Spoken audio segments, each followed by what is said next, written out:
அனைவருக்கும் வணக்கம், வந்தனம், நமஸ்தே, நமஸ்கார், சலாம் வலைக்கும், குட் ஈவினிங் டு ஆல். கணக்கு போகிறதுக்கு முன்னாடி உங்களுக்கு உண்டான கேள்வி இது. பசித்திரு, தனித்திரு, விழித்திரு என்று கூறியவர் யார்?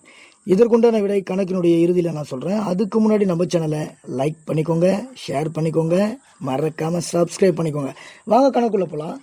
போன கணக்கை நீங்கள் பார்த்துருந்தீங்கன்னா இதே மாதிரி தான் போட்டிருப்போம். பட் இங்கே என்ன சேஞ்சஸ்னால் பர்சன்டேஜில் கேட்குறாங்க, பர்சன்டேஜ் கொடுத்துருக்காங்க. இது எப்படி போடலான்னு பாருங்கள். X into 16 equal to 25% of 80 + 28 எனில் எக்ஸின் மதிப்பு கான் அப்படின்னு கேட்குறாங்க. இந்த கணக்கு எப்படி போடலான்னு பார்க்கலாம் வாங்க. So X into 16 equal to 25% கொடுத்துருக்காங்க. அப்போது பர்சன்டேஜ்னாவே 100, 100ல் 25, ஆஃப்னா மல்டிப்ளிகேஷன், இன்ட்டுன்னு அர்த்தம்.